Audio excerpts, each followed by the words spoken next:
Hello, I'm John Taberna, soil scientist and owner of Western Laboratories in Parma, Idaho, which I established in 1973. Today I'm going to cover a difficult subject in soils that is not fully understood or taught in college classes, which covers the relationship between soil pH, percent base saturation, and cation exchange capacity on irrigated alkaline soils. I've been a soil scientist for over 50 years and have argued with many college professors. They have been taught base saturation and cation exchange capacity by using the Midwest and Eastern methods. This method is called sum of the cations, or estimated CEC. Who will gain from this tutorial? Growers farming on irrigated alkaline soils, crop advisors on high-value irrigated alkaline soils, and anyone interested in broadening their understanding of alkaline soils. We hear of the 4 R's of nutrient stewardship: right source, right rate, right time, right place. Let's see how the 4 R's play in your management of crops that cost $3,000 to $7,000 to produce on irrigated alkaline soils. When the grower receives a soil report from the lab, the first item they look for is the correct spelling of their name, and then the soil pH. Soil pH is a measurement of the hydrogen ion activity and, to a lesser understood, the hydroxide ion activity. As you can see, water is H2O or HOH, but it can be ionized into hydrogen cation and the hydroxide anion. Water is the dominant force affecting soil pH.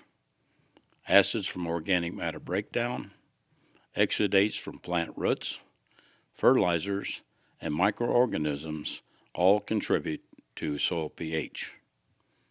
A 5% organic matter in the top 6 inches of the soil weighs 100,000 pounds. An acre-foot of water weighs 2.7 million pounds. It takes 2+ acre-foot of water to raise a crop in the alkaline West. This is greater than 5.4 million pounds of water. In some crops, it takes up to 5 acre-foot of water per acre per season. Water is measured in acre-foot or acre inches per season. When pH is less than 7, the system is acid. When the pH is above 7, the system is alkaline. When soil pH is 7, the system is neutral. This means all the negative sites are occupied by cations other than hydrogen on the clay and organic matter. It also indicates soil is 100% base saturated. The pH scale goes from 0 to 14. When a soil pH is 7, the hydrogen and the hydroxide ion concentrations are equal and the soil is neutral. Notice both hydrogen ion and hydroxide ions have the equal concentrations of 10 to the minus 7 normality. When a soil pH drops from 7 to 6, the hydrogen ion activity is 10 times more active than at pH 7. When the pH is 5, the hydrogen ion activity is 100 times more active than at pH 7. When a soil pH increases from 7 to 8, the hydrogen ion activity decreases 10 times and the hydroxide ion activity increases 10 times. When the pH goes from 7 to 9, the hydrogen ion activity is 100 times less than at pH 7, and the hydroxide ion activity is 100 times more active than at pH 7. At pH 7, the hydrogen ion and the hydroxide ion activity are equal. Note the increase of hydrogen and decrease of hydroxide as the pH decreases. Note the hydroxide activity increases and the hydrogen ion activity decreases as the pH increases. In 1945, Dr. Baer at Rutgers University came up with base saturation levels that would help the alfalfa growers in New Jersey grow better crops. Dr. Albrecht at the University of Missouri took Dr. Baer's work and became famous for his work. Albrecht came up with soil balancing, where the ratio of one element is compared to the ratio of other elements. Soil balancing only works when the sum of the cations are used for cation exchange capacity. It does not work on alkaline soils with measured cation exchange capacity and percent base saturation unless the soil pH is near 7. In the 1957 Yearbook of Agriculture, Coleman and Malick from North Carolina State stated that neutral soils are base saturated or that they have a pH near 7 and the percent base saturation is 100%. This means base unsaturated soils containing hydrogen and the soils are acid. Yes, this is the same Malick who developed the Malick 3 soil test for acid soils in the United States and Canada. It may not work on high-value acid soil crops in Oregon and Washington. Coleman and Malick took 100 grams of montmorillonite clay, supersaturated it with hydrochloric acid to displace all the cations with only hydrogen bound on the exchange site. Then they started adding calcium and measuring the soil pH and percent base saturation. The base saturation was 105% when it reached a pH of 7. Remember, this was 100 grams of 100% montmorillonite. How many fields have you seen with 100% montmorillonite clay? Note the CEC of humus, montmorillonite, illite, and kaolinite.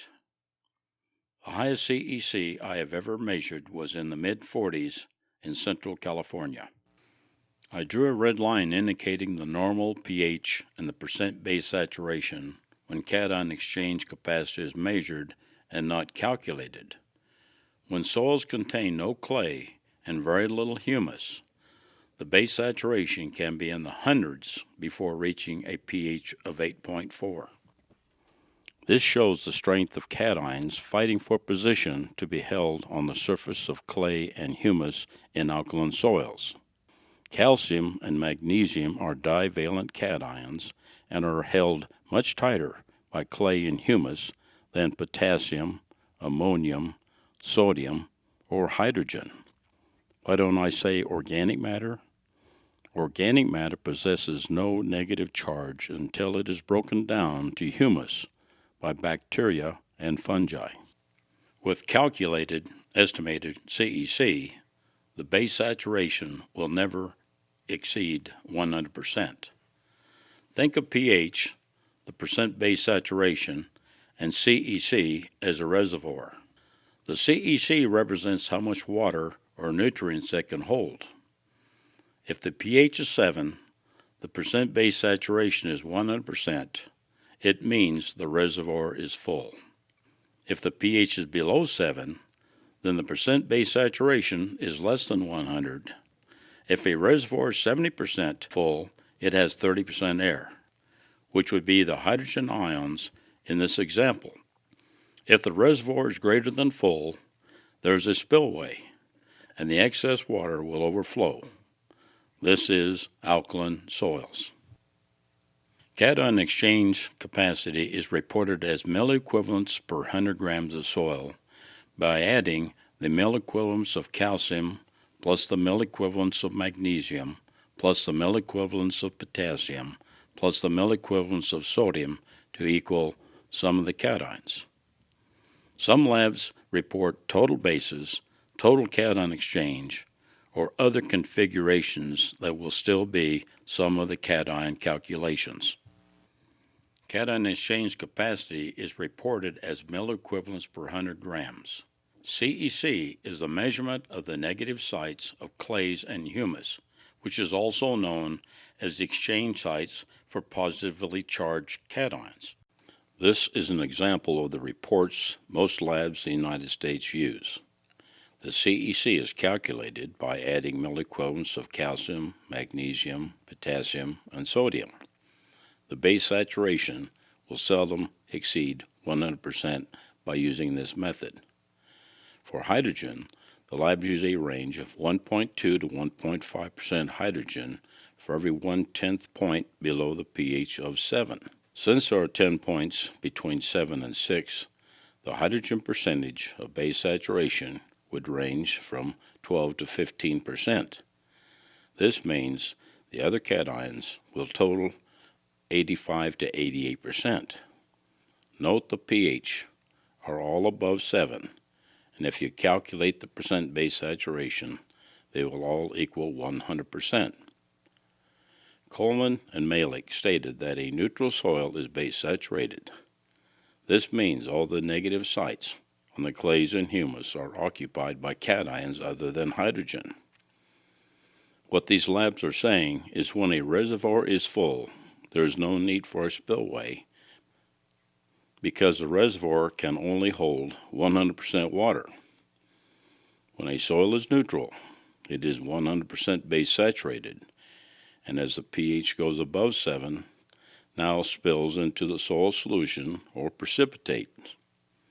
pH above 7 has base saturations above 100%.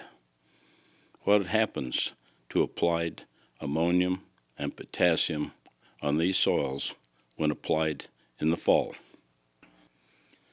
Cation exchange capacity is reported as mill equivalents per 100 grams. When a lab reports nutrients in parts per million, these numbers have to be converted to mill equivalents. I report all nutrients in parts per million as many labs do.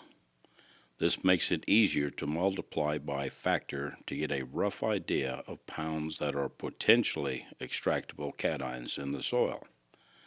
For example, parts per million times 2 equals potential pounds of nutrients in the top 6 inches. Parts per million times 4 equals potential pounds of extractable nutrients in the top foot. To get mill equivalents from parts per million, you divide parts per million by the following numbers. Parts per million potassium divided by 390 equals 1.11 mill equivalents. Magnesium divided by 120 equals mill equivalents. Calcium divided by 200 equals mill equivalents. Sodium divided by 230 equals mill equivalents.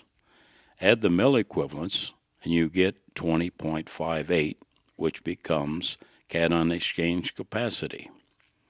Most labs use calculated CEC and not measured CEC. To get percent base saturation, for example, potassium 1.11 divided by the calculated CEC 20.6 times 100 equals 5.4%. Magnesium 3.47 divided by 20.6 times 100 equals 16.84%. Calcium 15.3 divided by 20.6 times 100 equals 74.3%. 0.7 sodium divided by 20.6 times 100 equals 3.4. Add the bases together and you get 100%.